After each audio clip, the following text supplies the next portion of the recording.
Mission Karachi तो तकरीबन मुकम्मल हो गया। मिशन कराची क्या था, मिशन सिंध था। और जिस तरीके से सिंध के लोगों ने रिस्पॉन्ड किया इमरान खान साहब को और उनके नज़रिए को, ये मिसाली था। सो सिंध के लोग शाबाश के मुस्तहिक हैं। कराची के कंधों पे जो बोझ आन पड़ा था, कराची ने वो बोझ उठा कर दिखाया है। कराची ने साबित किया कि वो जुल्म के, जबर के और फस्तायत के ख़िलाफ़ खड़ा है। एक ऐसा दौरा जिसमें सिर्फ चंद मुलाकातें थी, एक ऐसा दौरा जिसमें सिर्फ चंद स्ट्रीट मूवमेंट की बातचीत थी या लोगों से हल्की फुल्की इंटरेक्शंस थी, वो दौरा बड़े बड़े जलसों में तब्दील हो गया और फिर एक इतने बड़े जलसे के साथ इख्तिताम पजीर हुआ कि सबकी आंखें खुली की खुली रह गई। कुछ मनाजिर तो अब सामने आए हैं, जैसे जैसे सोशल मीडिया पे तस्वीर और वीडियोज़ आ रही हैं जो आम लोगों ने बनाई थी, वैसे वैसे पता चल रहा है कि कितनी बड़ी तादाद में लोग कहाँ कहाँ से निकल कर आ गए और कितनी बड़ी मोबिलाइजेशन हुई है कराची में, सिंध में। तो ये एक बड़ी तैयारी है जो पाकिस्तान तहरीक इंसाफ को लेकर जाएगी स्ट्रीट मूवमेंट की जगह पे। और 8 फरवरी 2026 ये वो एक दिन है जब पूरे पाकिस्तान को बंद करने की एक कोशिश अपोजिशन जमातों की जानिब से की जाएगी। लोग लगातार आ रहे थे और बड़ी दूर दूर तक लाइनें लगी हुई थी आने वाले लोगों की जिस वक्त ये जलसा ख़त्म हुआ। अब रुकावटों के बावजूद ये जलसा हुआ है, लिहाजा एक बात याद रखी जाए कि ये मुज़ामत थी जो अवाम ने करके दिखाई है और यही स्ट्रीट मूवमेंट का एक वार्म अप मैच है जो पाकिस्तान तहरीक इंसाफ ने जीत लिया है। अच्छा, सिंध वालों की, जो सिंध के अंदर लोग मौजूद हैं ना, उनकी अब रिस्पॉन्सिबिलिटी है। जो लोग इमरान खान साहब के नज़रिए को फॉलो करते हैं उनकी ये जिम्मेदारी है कि इस मोमेंटम को आगे बढ़ाना है उन्होंने, क्योंकि जो बड़ा टारगेट है इनका वो 8 फरवरी का है कि 8 फरवरी को पाकिस्तान का एक बड़ा इम्तिहान है कि कैसे पाकिस्तानी बाहर निकल कर आते हैं और एक बड़ा ट्रेंड चलाते हैं और पूरे मुल्क के हर चौक के अंदर वो डी चौक बनाते हैं। ये जो नारा है ना जो सुहेल अफरीदी ने दिया है, हर चौक डी चौक, ये नारा इस वक्त एस्टेब्लिशमेंट के लिए सबसे बड़ी मुसीबत है। ये मैं आपको फिर बता रहा हूँ कि एस्टेब्लिशमेंट और मौजूदा हुक्मरानों के लिए जो सबसे बड़ी मुसीबत है वो यही नारा है कि हर चौक डी चौक। मसला ये है कि जब भी आप सारे पाकिस्तान को इकट्ठा करके एक मखसूस एरिया की तरफ लेकर जाना चाहते हैं, फ़र्ज़ करें रावलपिंडी या इस्लामाबाद, तो फिर होता यह है कि बेशतर लोग आ ही नहीं पाते अपने घरों से दूर। यानी लोगों में 90% लोग ऐसे होते हैं जो बहुत दूर ट्रैवल करने में दिलचस्पी नहीं रखते, वो नहीं आ पाते। ये सच्ची बात है, इसको मानना पड़ेगा। लोग अपने घर के आसपास ज़्यादा एहतजाज कर लेते हैं, बहुत दूर आने में लोग उतनी दिलचस्पी नहीं रखते, लोगों के वसाइल भी नहीं होते बाद औक़ात। और पाकिस्तान तहरीक इंसाफ कौन सा पैसा देकर लोगों को लेकर आती है या बसें वैगनें खाना देकर लेकर आती है, लोग बेचारे अपना बंदोबस्त भी खुद करके आते हैं। तो अपने इलाकों में तो लोग काम कर लेते हैं, बहुत दूर नहीं जाते। ये लोगों के अंदर एक थोड़ा कॉम्प्लेक्स भी होता है, प्रॉब्लम भी होती है।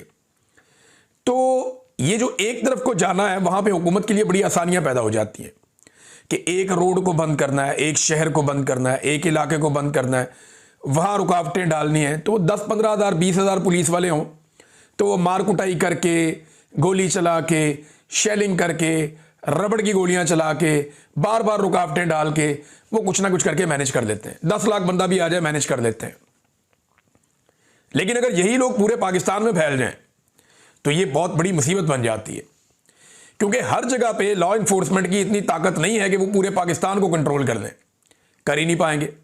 पाकिस्तान में तादाद ही बहुत कम है और आम आदमी के साथ हर गली मोहल्ले में लड़ना ये पुलिस के या किसी सिक्योरिटी फोर्स के बस की बात नहीं है।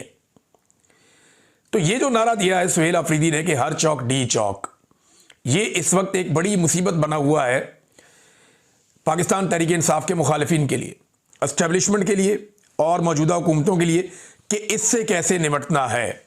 इससे निपटने का एक तरीका है कि पहले ही इतना खौफ फैला दें और पहले ही ऐसे इकदाम किए जाएं कि ये मोमेंटम बने ही ना। लेकिन अब जो कुछ हुआ अब तक, चाहे उसके लिए जिम्मेदार कोई भी है, वो टाउट्स कुछ अजीबोगरीब बातें कर रहे थे, मैं आपके सामने रख देता हूं अभी। यानी एक को मैं ये भी कहता हुआ सुन रहा था कि क्योंकि पीपल्स पार्टी ने सियासी सरगर्मियों की कुछ इजाज़त दी थी, लिहाजा पीटीआई को उन पर तनकीद नहीं करनी चाहिए थी, तो उन्होंने जनाब तनकीद कर दी तो उनको भारी पड़ गया। ये अब कुछ लोग कह रहे हैं, तो ये भी बात गलत है। देखिए, जब जब कोई अपोजिशन कोई भी पॉलिटिकल एक्टिविटी करती है तो हुकूमत के खिलाफ ही करती है ना। ऐसा तो कभी नहीं होगा कि खैबर पख्तूनख्वा में जाके नून लीग जलसा करे या खैबर पख्तूनख्वा में जाके पीपल्स पार्टी जलसा करे तो वो सुहेल अफरीदी और इमरान खान की वहाँ तारीफ़ें करे इसलिए कि उनकी हुकूमत ने एनओसी दे दिया उनको वहाँ जलसा करने का। ऐसा तो नहीं होता। अपोजिशन ने, यानी इन लोगों को ना जमहूरियत की अलिफ बे भी नहीं पता। ये बेचारे टाउट टाइप के लोग हैं, जर्नलों से खबरें लेके चलाते हैं, बल्कि उनके बिहाफ के ऊपर पाकिस्तानी कौम को धमकियां भी लगाते हैं। अपनी औकात इनकी दो चपेड़े खाने की नहीं है और ये धमकियां लगाते हैं जर्नलों के बिहाफ के ऊपर कौम को, और इनको छुपने की जगह भी नहीं मिलेगी। जिस दिन कौम ने मुड़ के इनकी तरफ सिर्फ घूरी डाली, इनको लग पता जाएगा, ये सामना नहीं कर सकेंगे पाकिस्तानियों का, मैं ये अच्छी तरह जानता हूं। तो कह रहे हैं जनाब क्योंकि पीपल्स पार्टी को ना थोड़ा सख्त जुबान में इस्तेमाल कर दिया। भाई अपोजिशन का काम ही ये होता है कि तनकीद करना हुकूमत के ऊपर, और जमहूरियत उनको इजाजत देती है, आइन उनको इजाजत देता है कि वो सियासी सरगर्मियों में हिस्सा लें। अगर पीटीआई को सियासी सरगर्मियां करने की इजाजत दी जाती सिंध के अंदर और खुली इजाजत होती है पंजाब के अंदर, तो ये किसी का एहसान नहीं था, ये पाकिस्तान का आइन और पाकिस्तान का कानून था। रोकना जुल्म है, इजाजत देना एहसान नहीं है, वो नॉर्मल है। देखिए पीटीआई के दौर में कितने लोग आए लॉन्ग मार्च लेकर इस्लामाबाद, कितने लोगों को कत्ल किया गया। सवाए तहरीक लबैक का एक इवेंट हुआ, उसमें मार कुटाई हुई, उसके अलावा कौन है? फजलुर रहमान साहब भी आ गए, नून लीग भी आ गई, पीपल्स पार्टी भी आ गई। ये अपने अपने कंटेनर लेके पहुंचते रहे इस्लामाबाद में, क्या प्रॉब्लम हुआ? कुछ नहीं, वहां आके बैठे भी रहे। इमरान खान के दौर में जिसका जहां दिल करता था जलसा कर लेता था, वो रुकते भी नहीं थे। सिर्फ कोरोना के चंद दिनों में एसओपीज के तहत इन्होंने मना किया था कि अभी जलसे ना करें, लोगों को इकट्ठा ना करें, ये वबा फैल जाएगी। उसके अलावा तो कभी रोका नहीं, सब जलसे करते थे। तो इमरान खान कोई एहसान नहीं कर रहा था फजलुर रहमान पे या नवाज शरीफ पे या मरियम नवाज पे या बिलावल पे या जरदारी पे, नहीं कर रहा था। वो कोई एहसान नहीं था, वो एक आइन और कानून के अंदर एक इजाजत है जो सबको होनी चाहिए। अगर कोई रोक लेता है ताकत के बलबूते पे तो वो ज्यादती है, और पीएमएलएन ने और पीपल्स पार्टी ने ज्यादती की है एस्टेब्लिशमेंट के साथ मिलकर। और इस जुल्म के अंदर एस्टेब्लिशमेंट एक बड़े मुजरिम के तौर पे हमेशा मौजूद रहेगी, क्योंकि गंद मारना उन्हीं की वजह से होता है। इनकी तो औकात ही कोई नहीं है, उनके बगैर ये इतना गंद नहीं मार सकते। बिलाशुबा इनकी गंद मारने की कैपेसिटी बहुत है, लेकिन एस्टेब्लिशमेंट के बगैर ये ऐसे नहीं कर सकते। बहरहाल इनको जमहूरियत की अलिफ बे भी नहीं पता, ये उठ के तजिए करना शुरू हो जाते हैं और अब कह रहे हैं कि जी सुहेल अफरीदी को फारिग कर दिया जाएगा। और किस बुनियाद पे कह रहे हैं कि जनाब उसकी एक तस्वीर उसकी दूसरी तस्वीर से मैच कर गई, तो हमने 9 मई में फिक्स कर देना है।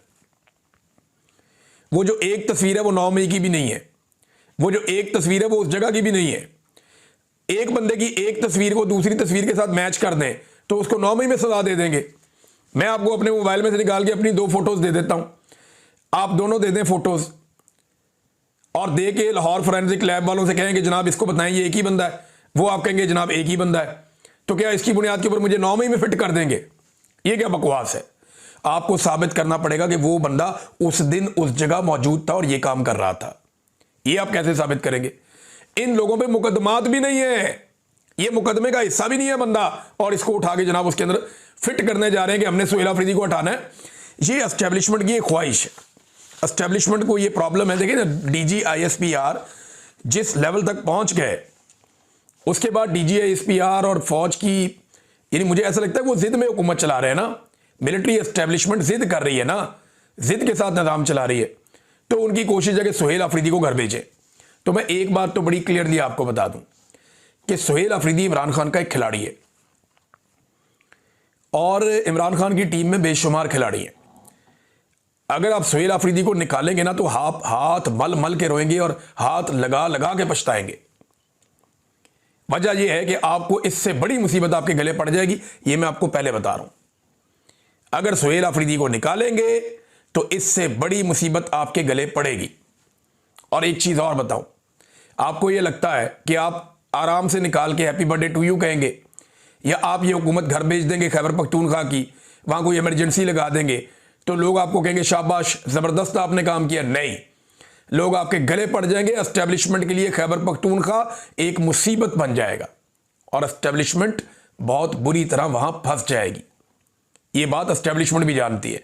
बहरहाल ख्वाहिशात अपनी जगह पे हैं, ख्वाहिशात पूरी करने के लिए ये हमेशा उल्ट पटांग हरकतें करते रहते हैं। तो देखते हैं अब इसमें क्या करते हैं।